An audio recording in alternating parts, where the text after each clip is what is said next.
Chandamama Ramayana Part 60.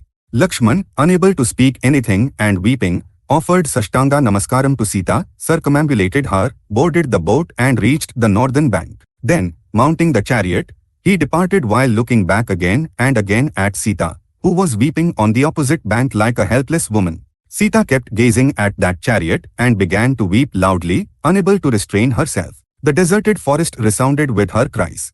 Some sons of sages saw Sita weeping alone in that deserted forest, ran to Valmiki and said, "Lord, a woman was seen weeping on the banks of the Ganga for some reason. To anyone who sees her, she appears like a divine woman who has descended from the sky. She seems to have no one. Please go and see her once immediately."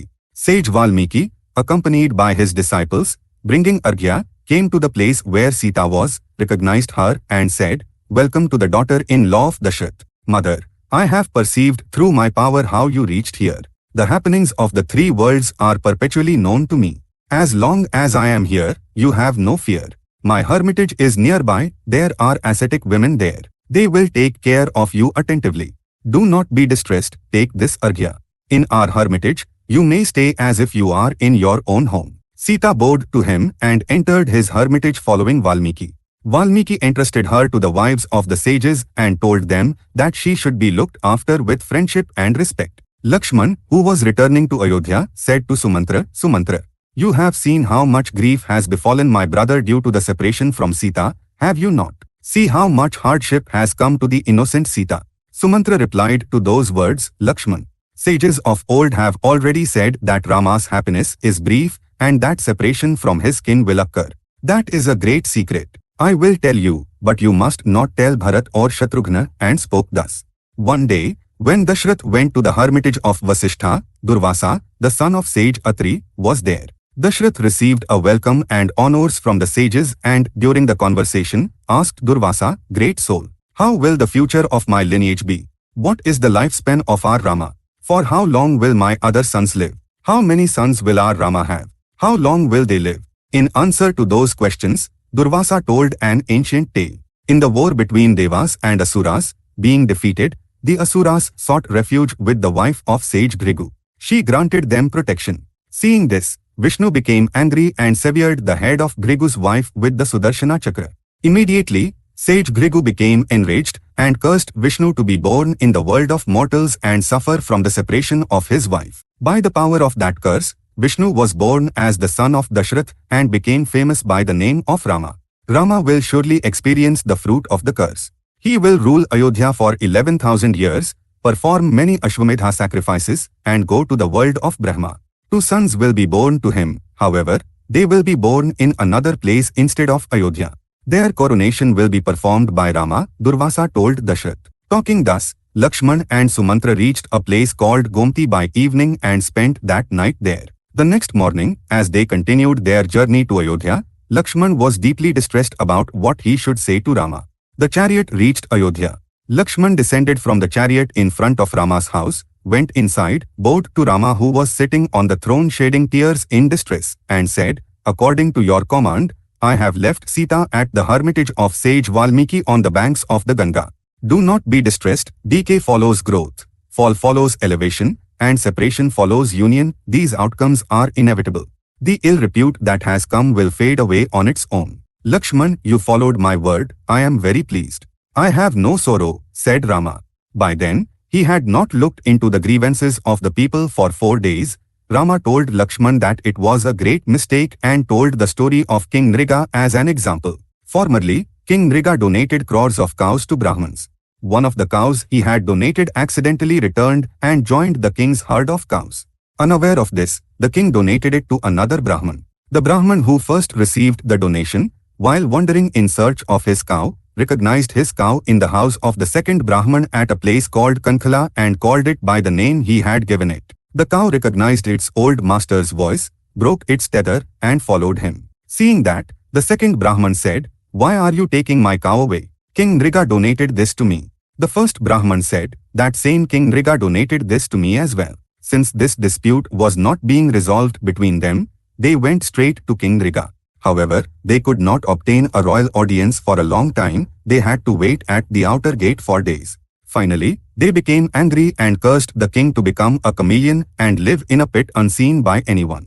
When the king pleaded, those Brahmins said that Vasudev would be born in the Yadu dynasty and grant release from the curse, and then they departed. Later, King Nriga performed the coronation of his son named Vasu, and to live a chameleon's life comfortably without being seen by the people, he had some pits dug and arranged for the shade of trees over them and flower plants around them. Rama told the story of King Nriga to Lakshman, and then also told the story of one named Nimi. Nimi was the 12th among the sons of King Ikshvaku. He built a divine city and named it Vaijantama. To please his father, he intended to perform a sacrifice and requested Vasishtha to be the officiating priest. However, Vasishtha said that Indra had already requested him to conduct a sacrifice and that he would come to conduct Nimi's sacrifice as soon as Indra's sacrifice was completed, and then he left. Therefore, Nimi completed the sacrifice with Gautama. As soon as Indra's sacrifice was over, Vasishtha returned and learning that Nimi had not waited for him and had completed the sacrifice through Gautama, he became angry and went to see the king. Exactly at that time, it happened that Nimi was asleep. Vasishtha waited for a while for an audience with the king and, thinking that Nimi had made him wait intentionally, cursed, "O king, since you have insulted me by having the sacrifice performed by another, let your body become lifeless."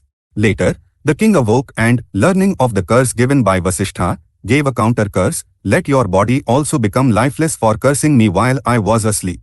Thus, cursing each other, Nimi and Vasishtha became Videh, that is bodiless. Then Vasishtha, assuming a form of wind, went to his father Brahma and said, "Father, my body has perished due to the curse of Nimi. There is great suffering due to not having a body, and no work can be done. Therefore, favor me and let me have another body." Brahma told Vasishtha to regain a body with the radiance of Mitra and Varuna. The Vasishtha who thus obtained another body became the priest for the people of the Ikshvaku lineage. Now, the matter of Nimi. The sages preserved the body of Nimi and, since Nimi's body was gone, they granted a boon that he should reside in the eyes of all living beings. Later, when they churned the body of Nimi, a boy was born from it and was called Mithi.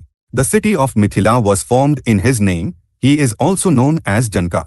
Hearing these stories told by Rama, Lakshman said, "Brother, why did Nimi, being a Kshatriya, not maintain peace towards a great soul like Vasishtha?" Rama replied, "It is natural for anyone to lose peace because of anger. The only one who thus controlled his anger was Yayati." And then Rama told the account of Yayati to Lakshman in this manner. Yayati was the son of Nahusha. He had two wives. One was Sharmishtha, the daughter of King Vrishparva, and the second was Devyani, the daughter of Shukracharya. But the love Yayati had for Sharmishtha, he did not have for Devyani.